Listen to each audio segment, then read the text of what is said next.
was awesome.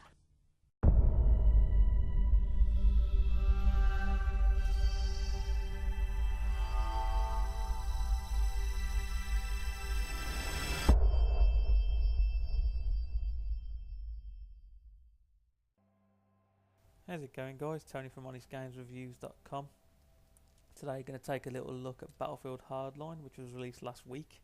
I had a break off the internet for a week or so, so I was lucky enough to finish the single player, and since then I've been hammering the hell out of the multiplayer, so I'm kind of ready to kind of give my thoughts on it. But if you do want a full, more detailed review, I urge you to go and check out the website in a couple of days, where I'll have that put up on the website for you. This is more just a, we use this channel more for basically where we just have a little chat about it and kind of talk about what I don't like and what I did like about the game, rather than give it like a full review.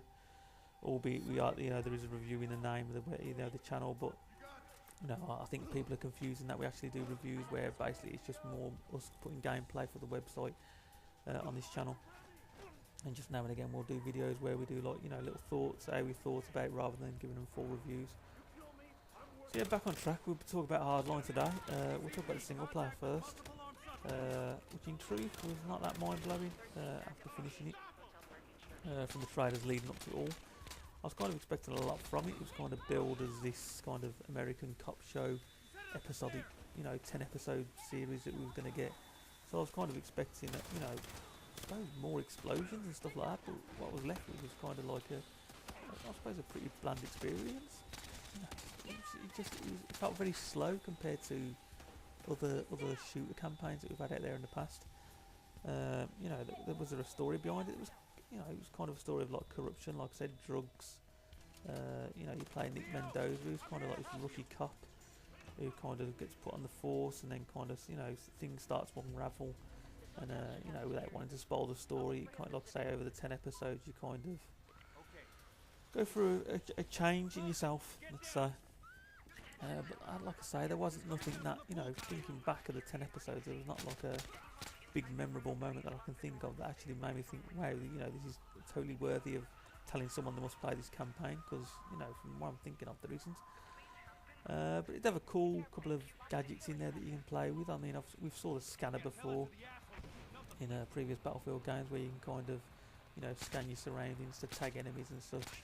But in this one you kind of use it to find evidence as well, which is on every level, which when you unlock all this evidence, it kind of unlocks like a little recap video, which is kind of a cool thing to find. But the coolest gadget is your police badge, which like I say, it goes with you throughout the game, so you can kind of play without wanting to shoot people. You can just flash your badge or any enemies on the screen, and as long as you keep kind of eye contact, in viewing sight of them, they won't pull their guns out, and you can handcuff them, put them to the floor. This is kind of implemented as well into kind of another kind of side quest in each level, where you can kind of, there's like 3 to 5 different people you have to arrest with warrants, which kind of boosts your score on each level. But other than that, like I said, there's not really a big standout thing that I can think back of when playing it. It sounds bad, but it was enjoyable, I suppose, to play through it. But can I see myself ever wanting to go through it again? Not really. I mean, that's the honest truth. But while I did play through it once, it was an enjoyable enough experience to, I suppose, to tell people to make sure they do play through it, so they do pick up the game. Just don't go in there expecting something fresh and different from it. But then we'll talk, obviously, the big thing that was, it's going to be the main selling point. It's the mode that kind of, I suppose, adds even more value to a shooter, which is the multiplayer. Like I said, I've put about 15 hours in so far, but I can see that only growing over time. If you played the beta, or you kind of played the 10 hours with the EA access, you kind of know what you're already getting with the multiplayer. You get 8 modes in total. Some of them are kind of returning ones that you've probably played in Battlefield 4. You've got Conquest, small and large, Team Deathmatch. Then you've kind of got, I think it's 5 modes that I don't think I've seen in a Battlefield game before. You've got Heist, which is basically you play as 2 teams, obviously, and then the aim of the game is to go and find these 2 bags and take them back to a secure point, and take them off into a chopper to win the mode. Then you've got Hotwire, which is I can't stress how much I'm in love with this mode. It's one. It's a mode that's made me fall in love with Battlefield like never before.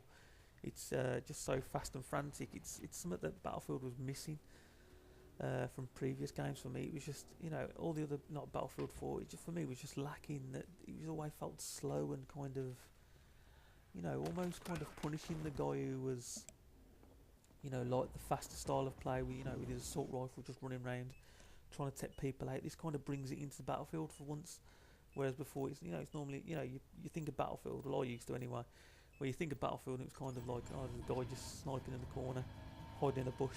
That's kind of how I've always seen Battlefield. And so for me, not being one of those type of gamers on this kind of game, it's always felt like it's punished me. So for once, with like I say, with Hotwire, I suppose, and with Blood Money as well, and Heist as well, it's kind of, it's brought that fastness into the game that I was craving from a Battlefield game. And then you've got kind of like the single player mode as well, which are Rescue and Crosshair, which kind of require you to kind of take a step back and kind of, bring a bit of strategy into your style of play, where you've only got the one life, where you've either got to save the hostages or defend them, or the Crosshair is kind of like one of your team's a VIP or the other team's a VIP, and they've got to get to the extraction point. You clear the whole team out. It's either that or, like I say, kill the VIP or kill the whole team. So then modes had kind of like little missions. So as a multiplayer package, the whole game is kind of decent. It's one I'd certainly tell people to go and pick up. But overall, like I said, single player was a bit of a letdown. I wasn't too fussed with that. But you'd still play through it if you do pick it up. But multiplayer is easily for me the big selling point. Certainly, even if you didn't like Battlefield games in the past, I'd certainly say, even if you can get EA access and just check the 10 hours first and play the couple of single player levels you can have, and use the rest of the hours on the multiplayer, you can kind of see if it's your kind of game. And that's about it for this video. I mean, like I say, if you're not been a Battlefield fan, I'd certainly urge you to check it out via EA access. Or it's even better with friends, so get them to do it as well, and then you'll kind of see how much fun the Hotwire mode is at least. So yeah, that's it. Like I said, if you want a more detailed review, go and check out the website in a couple of days. We'll have that wrote up on it. And yeah, just thanks for watching. If you're not subscribed to the channel, please do. Be sure to check us out on social media on the links in the description below. And just thanks for watching, and I'll speak to you soon. Bye.